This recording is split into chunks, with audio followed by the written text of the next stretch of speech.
ओम नमो भगवते वासुदेवाय। ओम नमो भगवते वासुदेवाय। ओम नमो भगवते वासुदेवाय। ओम नमो भगवते वासुदेवाय। ओम नमो भगवते वासुदेवाय। ओम नमो भगवते वासुदेवाय। नारायणं नमस्कृत्यं नारायणं नमस्कृत्यं नरं चैव नरोत्तमं नरं चैव नरोत्तमं देवीं सरस्वतीं व्यासं देवीं सरस्वतीं व्यासं ततो जयमुदीरये। ततो जयमुदीरये। नष्टप्रायेषु अभद्रेषु नष्टप्रायेषु अभद्रेषु नित्यं भागवत सेवया नित्यं भागवत सेवया भगवति उत्तम श्लोके भगवती उत्तम श्लोके भक्तिर्भवति नैष्ठिकी। भक्तिर्भवति नैष्ठिकी। ग्रंथराज श्रीमद् भागवतम की जय। तो श्लोक संख्या 51, स्कंद 4 अध्याय 6 श्लोक संख्या 51।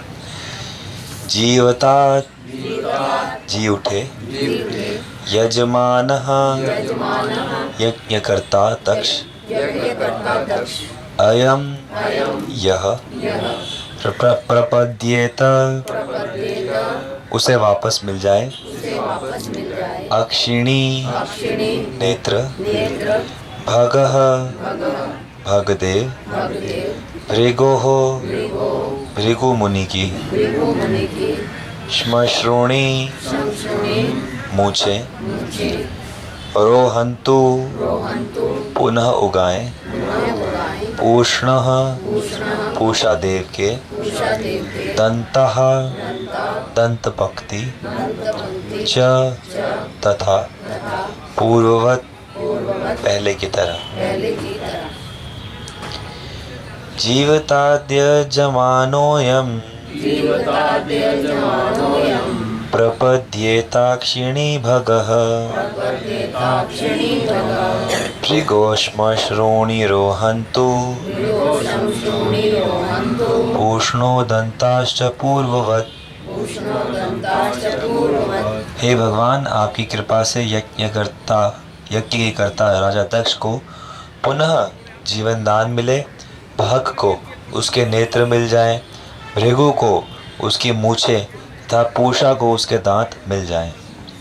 देवानां देवताओं के भग्न गात्राणां क्षत विक्षत अंग वाले ऋत्विजाम पुरोहितों के च तथा आयुध अश्मभिः हथियारों तथा पत्थरों से भवता आपके द्वारा अनुगृहीतानां कृपा पात्र आशु शीघ्र मन्यो हेश अस्तु हो अनातुरम घावों को भरना। देवानां भग्नगात्राणां ऋत्विजां चायुदश्मभिः भवतानुगृहीतानामाशु मन्योस्त्वनातुरम्। हे शिव, जिन देवताओं तथा पुरोहितों के अंग आपके सैनिकों द्वारा अक्षत विक्षत किए जा चुके हैं, वे आपकी कृपा से तुरंत ठीक हो जाएं। एषः यह ते आपका रुद्र हेश भागः भाग अस्तु हो यत् जो भी उच्छिष्टः बचा हुआ अध्वरस्य यज्ञ का वह निसंदेह यज्ञ ते आपका रुद्र हे रुद्र भागेन भाग से कल्पता पूर्ण हो अद्य आज यज्ञहन यज्ञ के विध्वंसक एष ते रुद्र भागोस्तु यदुच्छिष्टोध्वरस्य वै यदुच्छिष्टोध्वरस्य वै यज्ञस्ते रुद्रभागेन यज्ञस्ते रुद्रभागेन कल्पतामद्य यज्ञहन्। कल्पतामद्य यज्ञहन्। हे यज्ञ के विध्वंसक, कृपया आप अपना यज्ञ भाग ग्रहण करें और कृपा पूर्वक यज्ञ को पूरा होने दें। तात्पर्य: यज्ञ पूर्ण पुरुषोत्तम भगवान को प्रसन्न करने हेतु संपन्न किया जाने वाला उत्सव है। श्रीमद् भागवतम के प्रथम स्कंद के द्वितीय अध्याय में उल्लेख है कि प्रत्येक व्यक्ति को यह समझने का प्रयास करना चाहिए कि श्री भगवान उसके कार्य से प्रसन्न हुए हैं या नहीं। दूसरे शब्दों में, हमारे कर्मों का उद्देश्य श्री भगवान को प्रसन्न करना होना चाहिए। जिस प्रकार कार्यकलापों में कार्यकर्ताओं का यह कर्तव्य है कि वे इस बात को ध्यान में रखें कि मालिक या स्वामी प्रसन्न हुआ या नहीं, उसी प्रकार हम सबका यह कर्तव्य है कि हम ये देखें कि श्री भगवान हमारे कार्यों से प्रसन्न तो हैं। परमेश्वर को प्रसन्न करने वाले कर्मों का आदेश वैदिक साहित्य में दिया गया है और ऐसे कर्मों को संपन्न करना यज्ञ कहलाता है। दूसरे शब्दों में, परमेश्वर हेतु कर्म करना यज्ञ कहलाता है। मनुष्य को यह भली भांति जान लेना चाहिए कि यज्ञ के अतिरिक्त जो भी कर्म किया जाता है वह भौतिक बंधन का कारण होता है। इसकी व्याख्या श्रीमद् भगवद गीता में की गई है। यज्ञार्थात् कर्मणो अन्यत्र लोकोयं कर्म बंधन। कर्म बंधन का अर्थ है कि यदि हम परम भगवान श्री विष्णु को प्रसन्न करने हेतु कार्य नहीं करते तो हमारे कार्य का फल हमें बांध लेगा। मनुष्य को चाहिए कि अपनी इंद्रिय तुष्टि के लिए कार्य ना करे। हर एक को ईश्वर की तुष्टि के लिए कार्य करना चाहिए, यही यज्ञ कहलाता है। राजा दक्ष द्वारा यज्ञ की समाप्ति पर सभी देवता प्रसाद अर्थात श्री विष्णु को समर्पित खाद्यान्न के शेष की आशा कर रहे थे। शिव भी एक देवता है, अतः उनको भी यज्ञ का प्रसाद मिलना चाहिए था, किंतु राजा दक्ष ने द्वेषवश ना तो शिव को यज्ञ में सम्मिलित होने हेतु आमंत्रित किया और न यज्ञ के उपरांत उनका भाग उन्हें दिया। किंतु शिव के अनुचरों द्वारा यज्ञ स्थल का विध्वंस हो जाने पर ब्रह्मा ने शिव को शांत किया और उनका प्रसाद भाग दिलाने का आश्वासन दिया। इस प्रकार उनके अनुचरों ने जो भी तहस नहस किया था उसे ठीक करने हेतु उनसे प्रार्थना की गई। श्रीमद् भगवद गीता 3:11 में कहा गया है कि जब कोई यज्ञ करता है तो सभी देवता तुष्ट होते हैं। चूँकि देवता यज्ञ का प्रसाद चाहते हैं, अतः यज्ञ अवश्य किया जाना चाहिए। जो इंद्रिय सुख तथा भौतिक कार्यों में लिप्त रहते हैं उन्हें यज्ञ अवश्य करना चाहिए, अन्यथा वे दंडित होंगे।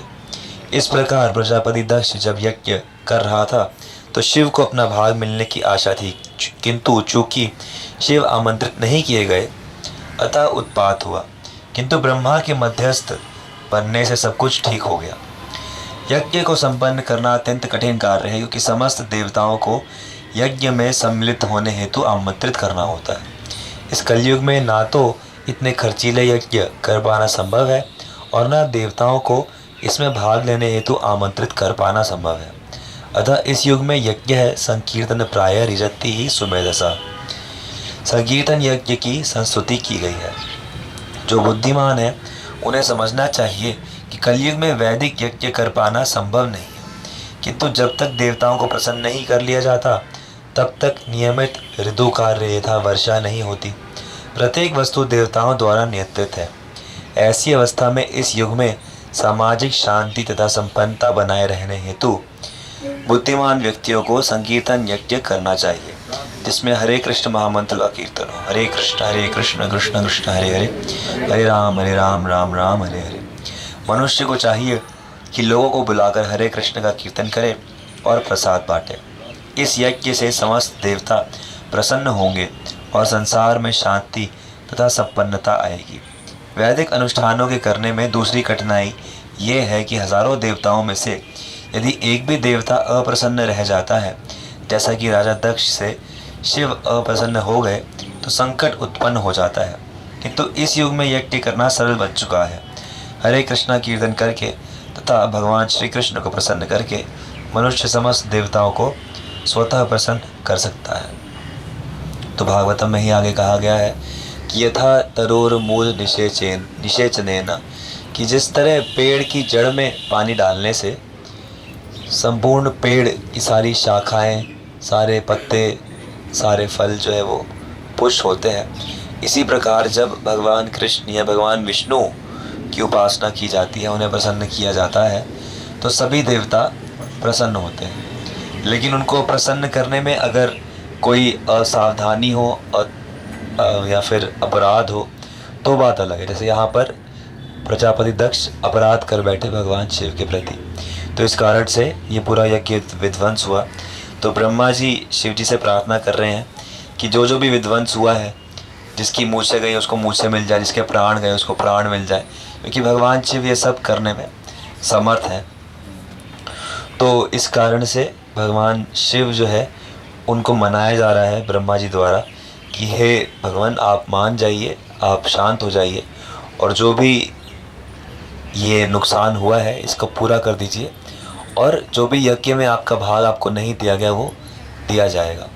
तो ये है कि जब भी संकीर्तन यज्ञ होता है या जब भी ऐसे यज्ञ होते हैं तो प्रयास करना चाहिए कि सभी भक्त, सभी जो है वो प्रसन्न होके जाए, उनको तुष्ट किया जाए, और सबसे विशेष कि भगवान को तुष्ट किया। इस भावना से सब कार्य किया जाए कि भगवान को तुष्ट करना है, और भगवान को तुष्ट करने की भावना से सभी आगंतुकों को, सभी भक्तों को, जितने भी हैं सबको प्रसन्न किया जाए। इस प्रकार से संकीर्तन यज्ञ जब किया जाए भगवान की प्रसन्नता के लिए, तो कलयुग में यही है, यज्ञ संकीर्तन प्रायर जगति ही सुमेधसा। जिनकी मेधा बुद्धि अच्छी है तो वो कलयुग में संकीर्तन यज्ञ अच्छे से करेंगे, और जिनकी नहीं है तो वो इधर उधर भटकते रहेंगे या अच्छे से नहीं करेंगे।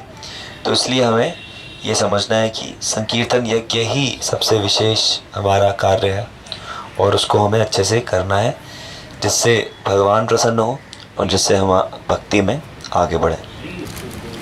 प्रभु ने इसमें लिखा अभी आप कि भगवान को प्रसन्न करने के लिए वैदिक साहित्य में लिख रहा है, वो कौन सा वैदिक साहित्य? ये सारा वैदिक साहित्य कहलाता है ना। 4 वेद, 4 वेदों की संहिताएं होती हैं, फिर संहिताओं के बाद उनके ब्राह्मण होते हैं, फिर उनके अरण्यक होते हैं, फिर उनके उपनिषद होते हैं। तो ये सारा वैदिक साहित्य है। फिर उसके बाद उसी को समझाने के लिए पुराण होते हैं, फिर उसी का और विस्तार महाभारत रामायण आदि में है। तो ये भागवत पुराण जैसे है, या तो ये सब वैदिक साहित्य जो है, और इसी में पंचरात्र इत्यादि भी आ जाते हैं। तो वो सब वैदिक इसलिए कहे जाते हैं क्योंकि उनका जो लक्ष्य है वो एक है। लक्ष्य क्या है? भगवान की प्राप्ति या भगवान को समझना, उनको उनके प्रति प्रेम विकसित करना। वेदेश्च सर्वैर अहमेव वेद्यो। भगवान कृष्ण गीता में कहते हैं कि सभी वेदों में मैं ही जानने योग्य हूँ। तो जो भी साहित्य भगवान को जानने के लिए होता है, भगवान के बाद, उसको वैदिक साहित्य कहते थे हम लोग। तो सभी वैदिक साहित्य जैसे अब ये जितनी संहिताएं हैं, जितने ब्राह्मण अरण्यक ये सब हैं, इनमें सारे यज्ञों के बारे में डिटेल से बताया हुआ है कि भाई ये यज्ञ ऐसे करना है, ये यज्ञ ऐसे करना है। लेकिन इसमें सबसे बड़ा एक कठिनाई भी क्या है कि आप उसको सिर्फ पढ़ के नहीं कर सकते। आप कहो कि भाई मैंने इस यज्ञ के सारे मंत्र पढ़ लिए और मैंने पढ़ लिया विधि से कैसे करना है और सोचो कि मैं कर लूँ, तो वो हो नहीं सकता जब तक कि कोई ऐसा ब्राह्मण नहीं है जिसने गुरु मुख से, गुरु परंपरा से वो सब विधि सीखी हो। तब तक उस यज्ञ का जो वास्तविक फल है वो नहीं मिलेगा। फिर उस ब्राह्मण का चरित्र, उसका व्यवहार, स्वभाव, वो सब भी शील हो, अच्छा हो, और फिर यज्ञ जो करा जा रहा है उसमें सारी सामग्री वो भी अच्छी हो। तो ये सब चीज़ें ऐसे यज्ञों के लिए अनिवार्य है। अगर ये सब नहीं होता तो ऐसे यज्ञों का जो फल होता है वो ठीक से नहीं मिलता। तो इसीलिए कलयुग में संस्तुति की गई कि जो नाम संकीर्तन वाला यज्ञ है ये सबके लिए सुगम है। हाँ, इसीलिए ये सबके लिए सुगम है। तो ये तो सबको करना ही करना है। और बाकी किन्हीं को अगर एक्सेस है ऐसे ब्राह्मणों के प्रति, या भक्ति में उन्नति करते करते किसी को मिलता है, सीखता है, तो करना चाहे तो ठीक है। जैसे होते हैं नरसिंह यज्ञ, वैष्णव यज्ञ कई सारे होते हैं इस्कॉन मंदिरों में या गौड़िया मठों में या अन्य वैष्णव परंपराओं में यज्ञ होते रहते हैं। लेकिन जो सामान्य लोग हैं उनके लिए सुलभ नहीं रहेगा ना यज्ञ। हम जैसे जो लोग हैं तो हमारे लिए बड़ा मुश्किल हो गया यज्ञ करवाना, ये करना सही तरीके से। घी नहीं मिलेगा, 2000 रुपये लीटर घी लेने में लोगों का दिल धक धक करेगा, और सस्ता घी पता नहीं कितना ठीक है कितना नहीं है। तो अब इसीलिए संकीर्तन यज्ञ करो और भगवान को प्रसन्न कैसे करो। पता चलेगा भगवान प्रसन्न हो रहे हैं या नहीं? ये कैसे पता चलेगा? तो जैसे जैसे भूख लगी होती है, मान लो जैसे जैसे भोजन खाते हैं तो वैसे वैसे क्या होता है, तृप्ति होती रहती है, आनंद आता रहता है, और फिर भूख हटती रहती है, भूख से वैराग्य होता रहता है ना, आनंद भी आता रहता है, तृप्ति आ जाती है, आनंद आता है, और फिर भूख खत्म हो जाती है, वैराग्य आ जाता है। तो इसी प्रकार से जैसे जैसे भगवान प्रसन्न होते हैं अगर हमसे, तो हमें उसका जीवन में अनुभव होता है कि अरे हाँ भक्त हमसे प्रसन्न है, अरे हाँ हमें और सेवा मिल रही है, अरे हाँ हमें अब संसार में हमारा मन नहीं लग रहा। तो यही सब लक्षण है जिससे पता चलता है कि हाँ हमारी भक्ति बढ़ रही है, भगवान प्रसन्न हो रहे हैं। तो इसी नाम संकीर्तन के लिए नित्यानंद प्रभु जी ने नाम हट, नाम का बाजार खोला गोद्रुम द्वीप में। नादिया गोद्रु में नित्यानंद महाजन, आतिया चे नाम हट जीवर कारण। नादिया गोद्रु में नित्यानंद महाजन, आतिया चे नाम हट जीवर कारण। नदिया गोद्र में नित्यानंद महाजन, आतिया चे नाम हट जीवर कारण। नादिया गोद्रु में नित्यानंद महाजन, आतिया चे नाम हट जीवर कारण। श्रद्धावान जन है श्रद्धावान जन, श्रद्धावान जन है श्रद्धावान जन, श्रद्धावान जन है श्रद्धावान जन। श्रद्धावान जन है श्रद्धावान जन। नादिया गोद्रु में नित्यानंद महाजन, आतिया चे नाम हट जीवर कारण। नादिया गोद्रु में नित्यानंद महाजन, आतिया चे नाम हट जीवर कारण। प्रभु जो आज्ञा है भाई मांगिए ही भिक्षा, भाई मांगे भिक्षा। बोलो कृष्ण भजो कृष्ण करो कृष्ण शिक्षा, बोलो कृष्ण भजो कृष्ण करो कृष्ण शिक्षा। बोलो कृष्ण भजो कृष्ण करो कृष्ण शिक्षा। बोलो कृष्ण भजो कृष्ण करो कृष्ण शिक्षा। नादिया गोद्रु में नित्यानंद महाजन, आतिया चे नाम हट जीवर कारण। नादिया गोद्रु में नित्यानंद महाजन, आतिया चे नाम हट जीवर कारण। अपराध शून्य होय लहो कृष्ण नाम, अपराध शून्य है लहो कृष्ण नाम। अपराध शून्य होय लहो कृष्ण नाम। अपराध शून्य है लहो कृष्ण नाम। कृष्ण माता कृष्ण पिता कृष्ण धन प्राण, कृष्ण माता कृष्ण पिता कृष्ण धन प्राण। कृष्ण माता कृष्ण पिता कृष्ण धन प्राण।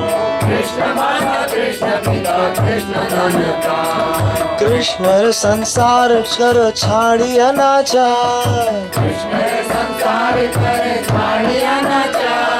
कृष्ण संसार करो छाड़ी अनाचार। कृष्ण संसार करे छाड़ी अनाचार। जीव दया कृष्ण नाम सर्व धर्म सार, जीव दया कृष्ण नाम सर्व धर्म सार। नादिया गोद्रु में नित्यानंद महाजन, आतिया चे नाम हट जीवर कारण।